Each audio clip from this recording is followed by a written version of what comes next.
એક તરફ smart city Vadodara શહેરના રોડ રસ્તાઓ બનાવી દેવામાં આવ્યા છે, સાથે રોડ રસ્તાઓ ખુલ્લા કરી દેવાયા છે, પરંતુ કેટલાક 4 રસ્તા પર સર્કલ ન બનાવાતા ટ્રાફિક શાખા દ્વારા ટ્રાફિક પોઈન્ટ્સ ઉપર ટ્રાફિક જવાનો ન મૂકવામાં આવતા દરરોજના ટ્રાફિક જામ તથા અકસ્માતના બનાવો બની રહ્યા છે। તેવું જ એક પોઈન્ટ એટલે શહેરના વાસણાભાયલી રોડ, જ્યાં નવીન ફાયર સ્ટેશન તૈયાર કરવામાં આવ્યું છે। સાથે નજીકમાં પંચમુખી હનુમાન મંદિર આવેલું છે। અહીં 4 રસ્તા પર ટ્રાફિક નિયમન માટે સર્કલ નથી બનાવવામાં આવ્યું।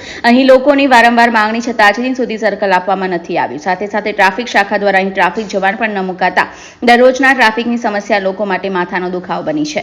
વારંવાર અકસ્માત પણ બનતા હોય છે। નજીકમાં ફાયર સ્ટેશન આવેલું છે। જો ઇમરજન્સી આગજની કે અન્ય બનાવ બને તો અહીં ફાયર બ્રિગેડના વાહનોને જ અવરજવર માટે માર્ગ ખુલ્લો ન મળે તેવી સ્થિતિ સર્જાય છે। છતાં ટ્રાફિક શાખા કે પાલિકા તંત્રને જાણે અહીં આ દરરોજની સમસ્યા દેખાતી નથી અથવા તો નજરઅંદાજ કરવામાં આવી રહ્યું હોય તેમ લાગે છે। સ્થાનિક અને સેવાભાવી લોકો દ્વારા ટ્રાફિક નિયમન કરી ટ્રાફિકનું ભારણ ઘટાડવાની કોશિશ કરવામાં આવે છે, પરંતુ લોકો સેવાભાવી લોકોને ગાંઠતા નથી। પોતાના જોખમે અહીં સેવાભાવી લોકો દ્વારા ટ્રાફિક નિયમન કરવામાં આવે છે। ખાસ કરીને શનિવારે અહીં પંચમુખી હનુમાનજી મંદિરે દર્શન કરવા માટે ભીડ વધુ થતી હોય છે, ત્યારે સ્થાનિકો દ્વારા વહેલી તકે 4 રસ્તા પર સર્કલ તૈયાર કરવા અને ટ્રાફિક પોઈન્ટ્સ મૂકવાની માંગણી કરવામાં આવી છે।